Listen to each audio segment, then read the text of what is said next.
Kakapo. The kakapo is the only parrot on Earth that has completely forgotten how to fly, and it is also one of the only animals in recorded history where every single living individual has a name. Not a tag number, a name.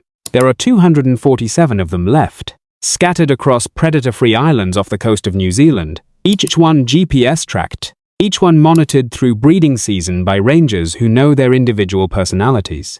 One of them is named Sirocco. He is something of a celebrity. None of this changes the fact that the kakapo is, biologically speaking, almost comically unequipped for survival in the modern world, and yet here it is, still breathing, still smelling powerfully of flowers, still completely unbothered. Spix's macaw. The Spix's macaw is technically extinct in the wild. The last confirmed sighting of a living wild individual was the year 2000, in a thin strip of gallery forest in northeastern Brazil, and that bird was alone, just one, wandering a habitat that had already been reduced to fragments by deforestation and decades of illegal trapping for the cage bird trade. Each captured bird worth a small fortune, each one a quiet vote for the species' disappearance. Around 180 individuals survive in captivity today. Reintroduction programs began releasing birds back into restored Brazilian habitat in 2022, with mixed early results. Whether the population takes hold or slowly fails is still an open question. What isn't in question is what got it here. A combination of habit destruction and human greed that worked so efficiently, it erased an entire wild population without most of the world noticing. The Spix's macaw is now kept alive entirely by human intervention, which is either the best possible outcome given the alternative, or a very slow tragedy dressed up as conservation. Philippine Eagle. The Philippine Eagle has a face that reads as permanent, simmering fury, which under the circumstances seems justified. One of the largest eagles on Earth, with a wingspan stretching past 2 meters and a crown of shaggy brown feathers that makes it look like it just had an argument. It hunts flying lemurs, monkeys, and large reptiles across the rainforests of the Philippines. Forests that have been carved into disconnected patches by decades of logging and agricultural expansion. Fewer than 800 individuals are believed to exist across Mindanao, and a handful of smaller islands.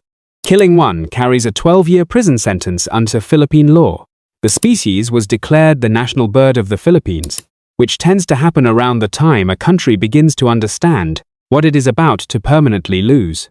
Conservation programs are breeding birds in captivity and releasing them into protected forest corridors, but habitat loss is still outpacing recovery. A bird that needs a vast, unbroken hunting range of up to 100 square kilometers per pair cannot survive on fragments. It needs a whole forest. The Philippines is running out of those. California Condor. The California Condor was down to 27 individuals in 1987, 27 birds, the entire species.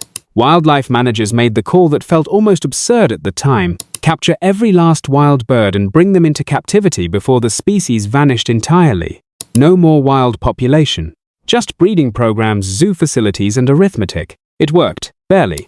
There are now over 500 condors alive, with more than 300 flying free across California, Arizona, Utah, and Baja California. It is the most dramatic large bird population reversal in conservation history. But calling it a success requires some honesty about the conditions.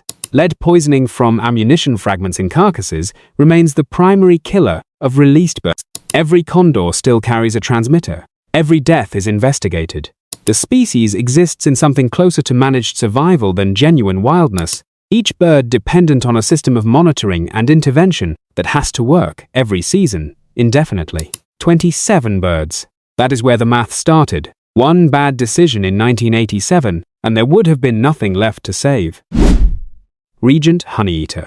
The regent honey once moved through southeastern Australia in flocks of hundreds. Now there are fewer than 300 left, and the crisis has moved into territory that conservation biologists struggle to put cleanly into reports. The males are forgetting their own song. Song in honeyeaters is not instinct. It is learned, passed from older males to younger ones across breeding seasons. But the population has collapsed so completely that young males are growing up without enough experienced birds around to learn from. They improvise. They borrow fragments from other species. Some produce calls that female regent honeyeaters no longer recognize as belonging to their own kind. The species is losing its cultural memory in real time. Not just its numbers, but its identity. the specific acoustic signature that holds the community together. Captive breeding programs now include song tutoring, playing recordings to young birds in the hope of teaching back what the wild has already forgotten. It is conservation crossed with something closer to cultural preservation. The bird is not just endangered, it is becoming a stranger to itself. Invisible rail. The invisible rail lives in the swamps of Halmahera, a single island in eastern Indonesia, and has been observed so infrequently by scientists that its population size is genuinely unknown. Not estimated with wide margins unknown. It appears occasionally on camera traps, a dark shape moving through dense reed beds, and then disappears again, sometimes for years. It earns its name. Survey teams consistently fail to locate it. It does not flush when approached. It does not respond reliably to playback calls. It simply exists somewhere in those wetlands in numbers nobody has been able to confirm, doing whatever rails do when no one is watching. The IUCN lists it as vulnerable, which in this case is less a scientific assessment than an admission that there is not enough data to know how worried to be. That uncertainty is its own kind of problem. You cannot build a conservation response around a species you cannot find. The invisible rail may be declining sharply right now, and the scientific community would not necessarily know until it was too late to do anything about it. Forest owlet. The forest owlet was officially extinct for 113 years, collected a handful of times in the 1800s, never reliably seen again, formally written off as gone. Then in 1997, ornithologist Pamela Rasmussen found one alive in central India. Small, blunt-headed, perched in daylight, staring back at her as if it had not received the obituary. The investigation that followed revealed something more unsettling than the rediscovery itself. Several of the original 19th century museum specimens had been fraudulently mislabeled, concealing the locations where they had been collected, almost certainly to cover illegal poaching from protected forest areas. The deception had quietly distorted scientific understanding of the bird's range for over a century.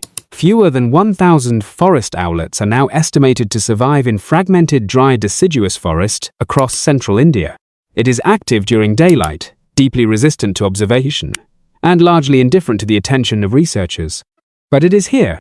That alone is more than anyone expected from a species the scientific world had already buried, and it raises the obvious question of what else might be quietly persisting in places no one has thought to look. Black stilt. The black stilt is the rarest wading bird on the planet. Native to New Zealand, it once ranged across both islands in numbers that made it unremarkable. Then European settlement arrived with stoats, rats, ferrets, and cats. Predators the black stilt had never encountered, animals it had no behavioral instinct to avoid, and the population was dismantled methodically over the following century. Fewer than 170 adults remain today, confined to the braided riverbeds of the Mackenzie Basin in Canterbury. Breeding season operates like a military logistic exercise. Eggs are collected from nests before predators can reach them, hatched in captivity, chicks raised to an age where they have a statistical chance of surviving release, then returned to monitored habitat. Predator trapping runs continuously along breeding corridors throughout the season. Without this intervention, every single year, without pause, the population would collapse within a decade. The black stilt is not recovering. It is being held at 170 by people who have decided that 170 is not an acceptable place to stop, and who show up, season after season, to make sure that number does not fall. Sociable lapwing. The sociable lapwing migrates between Central Asia and Sub-Saharan Africa twice a year, which sounds straightforward until you trace the route. It crosses the Middle East through some of the most politically unstable and ecologically degraded migration corridors on Earth. Hunting pressure at certain stopover points is severe and largely unregulated. Breeding grounds in Kazakhstan have been disrupted by shifting agricultural practices. Wintering habitat in Sudan and Chad is shrinking. The global population sits around 11,000, a number that sounds manageable until you look at the trend. It has dropped by more than 80% over the last 3 decades. The bird is not failing in one place because of one threat that could be addressed with one intervention. It is failing at every stage of its journey simultaneously, each leg of the migration presenting a compounding pressure the generation before it did not face. A species that travels thousands of kilometers has many points of failure built into its survival. For the sociable lapwing, most of those points are now failing at once, And the distance between its breeding grounds and its wintering grounds means that no single country owns the problem, which is often the same thing as saying no single country fixes it.